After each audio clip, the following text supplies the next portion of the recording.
something else we hear about a lot. It feels almost buzzword-ish, which is the machines are taking our jobs. We hear that all the time. And it strikes me, well, first of all, you've written about that, and because the New York Times covered that recently. Are the machines taking our jobs? You know, this is an incredibly, misguided, wrong-headed notion, and I guess I'm getting more angry about it because I'm encountering it from more people I didn't expect to hear it from. We have data. It's called productivity growth, and it's really good data. And the reason why it's good data is it's really simple. We measure the amount the economy is producing. We measure the number of work hours. And a little bit of error in both of those, but we measure both of them reasonably well. We know how many hours people work in aggregate. I can go through this, the nerdy stuff about how the Bureau of Labor Statistics does that. And we know the amount of output we're producing. Again, we spent a lot of effort in calculating output, and not perfect, but, we're in the ballpark. And productivity growth has actually been very slow the last 10 years and extremely slow the last 2 years.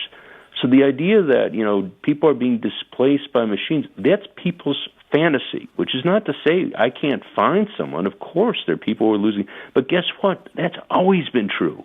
That's been true for 200 years. The Luddites were breaking machines because they were losing their jobs. Handmill weavers were losing their jobs to machines. That's not new. What the question is the rate at which they're losing their jobs. And the evidence we have is they're actually losing their jobs at a lower rate today than they were in the speed-up years, 95 to 2005, and a much slower rate than they were back in the golden age right after World War II, 47 to 73. So the idea that we have mass unemployment because of machines, I'm sorry, that's in people's heads. That's not in the world. Well, and one of the things that strikes me about this, we're talking with the economist Dean Baker, is that when you say, and I'm not, again, it sounds like I'm accusing people of all sorts of nefarious motives, but I don't mean it necessarily in a nefarious way. But when you say that people are losing jobs because of machines, in a way, it feels as if people respond to that by saying, well, then there's nothing you can do. So, technology marches on. Sorry, everybody. And it almost seems like a way for society to or the political culture to decide that there's nothing we can do about it and abdicate responsibility. Exactly, and that's why I find it so pernicious. So a lot of these people, and you have a lot of people who are good liberals, progressives, who say things like that, and they go, oh, well, we need a basic income. And my attitude is, I'm fine with the basic income.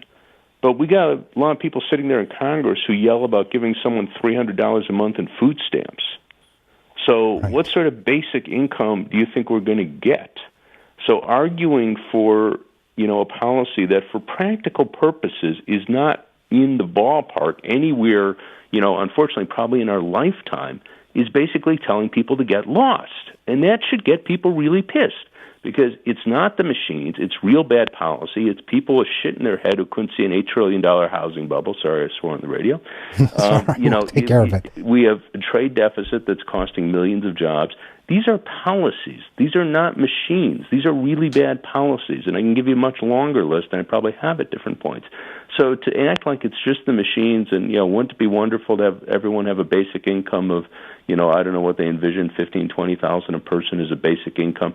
Great, but we're not going to see that. So that's nice you want that, but no one gives a damn. We're not going to get that. So what you're saying is everyone is screwed, and that's not funny.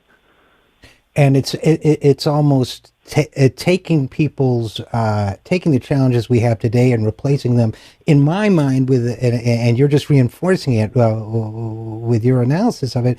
In my mind, it's replacing it with a kind of H.G. Wells fantasy that says, well, or E.M. Forster, the machine stops, that everybody will be provided for magically in a political economy that doesn't exist in this country of a guaranteed income, because after all, the machines are omnipresent and they're on the rise, and that's what we got to do. It seems to me it's substituting a science fiction scenario for the very real problems we have today. Yeah, no, that's exactly right. So, people get the vast majority of people get the vast majority of their income through employment.